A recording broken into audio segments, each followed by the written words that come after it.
అస్సలాము అలైకుం అందరికీ నమస్కారం. Welcome to my channel. ఈరోజు మనం బియ్యపిండి మురుకులని ఎలా చేసుకోవాలో చూసేద్దాం.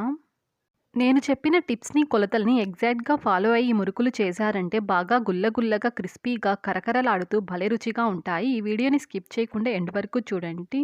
ఈ మురుకుల కోసం మనం ముందుగా బియ్యపిండిని తీసుకోవాలండి. ఎప్పుడు మురుకులు చేసుకున్నా సరే తడి బియ్యపిండి కాకుండా పొడి బియ్యపిండి మాత్రమే తీసుకొని చేసుకోవాలి. ఇక్కడ నేను 4 కప్పుల వరకు పొడి బియ్యపిండిని తీసుకుంటున్నాను. గ్రాముల్లో చెప్పాలంటే దాదాపు 500 గ్రాముల వరకు ఈ బియ్యపిండి ఉంటుందండి. నేను మిల్లులో ఆడించిన బియ్యపిండిని యూజ్ చేస్తున్నాను. మీరు కావాలంటే బయట సూపర్ మార్కెట్‌లో రెడీమేడ్‌గా దొరికే బియ్యపిండిని యూజ్ చేసి ఈ మురుకులు చేసుకోవచ్చండి. ఇప్పుడు స్టవ్ ఆన్ చేసి స్టవ్ మీద ఏదైనా ఒక కడాయిని పెట్టుకొని ఏ కప్పుతో అయితే మనం బియ్యపిండిని కొలుచుకొని తీసుకున్నామో అదే కప్పుతో 3/4 కప్పు దాకా మినపప్పుని వేసుకోండి. గ్రాముల్లో కొలుచుకొని వేసుకునే వాళ్ళైతే 100 గ్రాముల దాకా మినపప్పుని వేసుకోండి.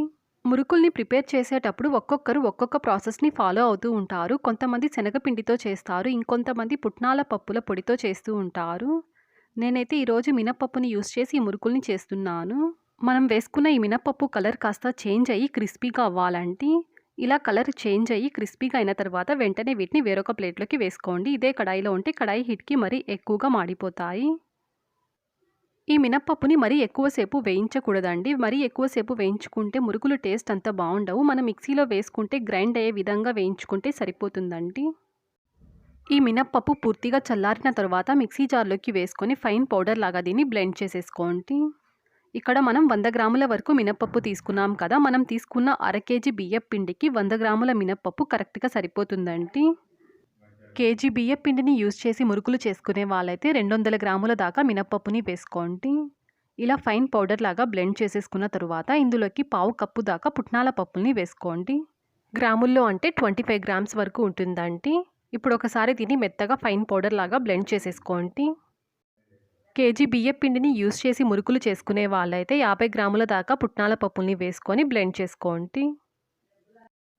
మిల్లులో ఆడిచ్చి మురుకులు చేసుకునే వాళ్ళైతే మినపప్పుని వేయించుకున్న తరువాత బియ్యంతో పాటు ఈ మినపప్పుని కూడా అందులోకి వేసుకొని ఆడించుకొని మనం మురుకుల్ని చేసుకోవచ్చండి. బియ్యపు పిండిని కలుపుకోవడానికి వీలుగా ఉండే ఏదైనా ఒక గిన్నె తీసుకొని మనం ముందుగా పక్కకి తీసి పెట్టుకున్నాం కదా బియ్యపు పిండి, ఆ బియ్యపు పిండిని జల్లించుకోవాలండి. చిన్న హోల్స్ ఉండే జల్లెడ తీసుకొని జల్లించుకోండి. మిల్లులో ఆడించుకున్న బియ్యపు పిండి అయినా సరే జల్లించుకొని తీసుకోండి, లేకపోతే మురుకులు మీకు గట్టిగా వస్తాయండి. ఇలా బియ్యపిండి మొత్తాన్ని జల్లించుకున్న తరువాత మనం ముందుగా మిక్సీలో వేసుకొని బ్లెండ్ చేసుకున్నాం కదా మినప్పప్పు, పుట్నాల పప్పు, ఆ పొడిని కూడా జల్లించుకోండి. మినప్పప్పు లేకుండా మురుకుల్ని చేసుకునే వాళ్ళైతే కేజీ బియ్యపిండికి 250 గ్రామ్స్ వరకు పుట్నాల పప్పుల్ని వేసుకొని మురుకుల్ని చేసుకోండి. శనగపిండిని యూజ్ చేసి చేసుకునే వాళ్ళైతే కేజీ బియ్యపిండికి 250 గ్రామ్స్ వరకు శనగపిండిని వేసుకొని మురుకుల్ని చేసుకోండి. ఇలా మొత్తం పిండిని జల్లించుకున్న తరువాత చేత్తో ఒకసారి దీనంతా బాగా మిక్స్ చేసేసుకోండి.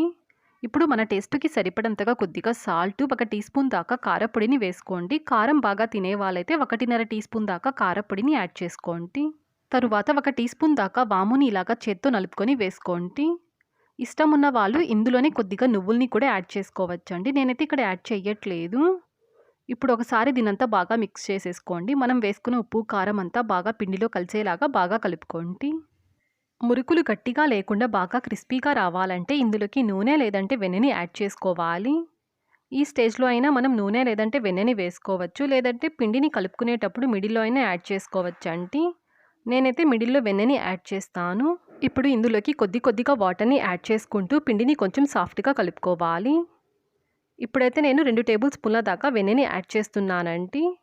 వెన్నెకి బదులుగా మీరు నూనెని యాడ్ చేసుకునే వాళ్ళైతే వేడిగా నూనెని 2 టేబుల్ స్పూన్ల దాకా యాడ్ చేసుకోండి. ఒకేసారిగా ఎక్కువగా వాటర్ని వేసుకొని పిండిని కలుపుకున్నారంటే పిండి కన్సిస్టెన్సీ జారుగా అయిపోతుంది. అందుకనేసి కొద్దిగా వాటర్ని యాడ్ చేసుకుంటూ పిండిని కొంచెం సాఫ్ట్గా ఉండేలాగా పిండిని కలుపుకోండి. ఇదిగో చూడండి, ఇక్కడ నాకు పిండి కన్సిస్టెన్సీ కొంచెం లైట్గా గట్టిగా ఉంది. అందుకనేసి చేతి వేళ్లతో కొంచెం లైట్గా వాటర్ని చల్లుకొని పిండిని అయితే కలుపుకుంటున్నాను. మురుకులు చేసుకునే మిషన్ని మనం ఒత్తినప్పుడు మురుకుల గొట్టంలో నుంచి మనకి పిండి ఈజీగా బయటికి రావాలండి. ఆ విధంగా మనం పిండినైతే కలుపుకోవాలి. ఫైనల్గా పిండి కన్సిస్టెన్సీ ఈ విధంగా సాఫ్ట్గా ఉండేలాగా అయితే కలుపుకోండి. మురుకులు చేసుకునే మిషన్ తీసుకొని దానికి ఇలాగా 3 హోల్స్ ఉండే ప్లేట్ని తీసుకొని మిషన్కి ఫిక్స్ చేసేసుకోండి. మురుకులు ఒత్తుకునే ఈ మిషన్కి లోపల కొద్దిగా ఆయిల్ని అప్లై చేసుకోండి. ఇలాగా ఆయిల్ అప్లై చేసుకోవడం వల్ల పిండి అనేది లోపల అంటుకోకుండా ఉంటుంది. మనం మురుకుల్ని ఒత్తుకునేటప్పుడు కూడా పిండి అనేది మనకి ఈజీగా బయటికి వస్తుందండి. మనం కలుపుకున్న పిండి కన్సిస్టెన్సీ కరెక్ట్‌గా ఉందో లేదో ఒకసారి మనం చెక్ చేసుకుందాం. కొద్దిగా పిండి ముద్దని తీసుకొని మురుకుల గొట్టంలోకి వేసుకొని మనం ఒత్తుకోవాలండి. మనం ఈ మురుకుల గొట్టాన్ని ఒత్తేటప్పుడు మన పైన ఎలాంటి ప్రెషర్ పడకుండా మనకి పిండి అనేది ఈజీగా వస్తుందంటే మనం కలుపుకున్న పిండి కన్సిస్టెన్సీ పర్ఫెక్ట్‌గా ఉన్నట్టు అర్థం అండి. మీ దగ్గర బటర్ పేపర్ ఉంటే బటర్ పేపర్ తీసుకోండి. లేదంటే ఆయిల్ ప్యాకెట్ ఉంటుంది కదా! దాన్ని ఇలాగా చిన్న సైజులో కట్ చేసుకొని తీసుకోండి.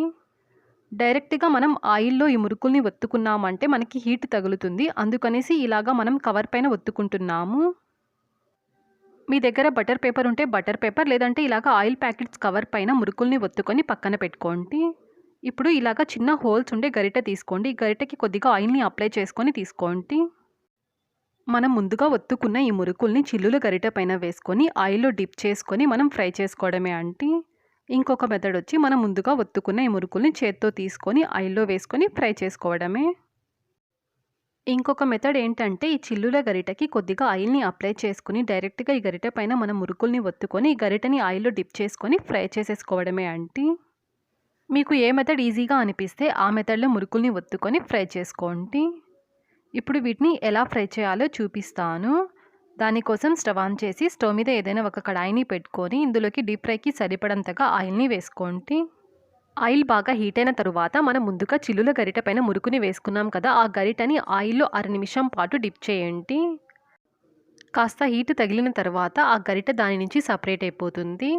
ఇదే విధంగా మిగతా మురుకుల్ని వేసుకొని ఫ్రై చేసుకోవాలి. ఇంకొక మెథడ్ వచ్చి కవర్ పైన మనం మురుకుల్ని ఒత్తుకున్నాం కదా! ఆ మురుకుని ఇలాగ చేత్తో తీసుకొని ఆయిల్‌లో వేసుకొని ఫ్రై చేసుకోవడం. ఇలా వేసేటప్పుడు మురుకు ఏమీ విరగదండి. ఇంకొక మెథడ్ వచ్చి డైరెక్ట్‌గా మనం మురుకుల్ని ఆయిల్‌లో ఒత్తుకొని ఫ్రై చేసుకోవడం అండి. మీకు ఏ మెథడ్ ఈజీ అనిపిస్తే ఆ మెథడ్‌ని ఫాలో అయ్యి మురుకుల్ని చేసుకోండి. మురుకుల్ని ఫ్రై చేసేటప్పుడు మంటని మీడియం ఫ్లేమ్‌లో పెట్టుకొని ఫ్రై చేసుకోండి. మురుకులు కాస్త ఫ్రై అయిన తరువాత మంటని లో ఫ్లేమ్‌లోకి అడ్జస్ట్ చేసుకొని ఫ్రై చేసుకోండి.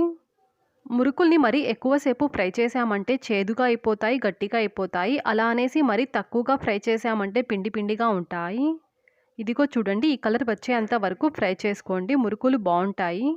బియ్యపు పిండిలో ఇలాగా మినపప్పు పొడిని వేసి ఒకసారి మురుకుల్ని ట్రై చేయండి. టేస్ట్ సూపర్‌గా ఉంటాయి. మీరు ట్రై చేశాక మీకు ఎలా కుదిరిందో కింద కామెంట్ చేయడం మాత్రం మర్చిపోకండి. ఈ వీడియో నచ్చితే లైక్ చేయండి. సబ్స్క్రైబ్ చేసుకోవడం మాత్రం మర్చిపోకండి. Thanks for watching.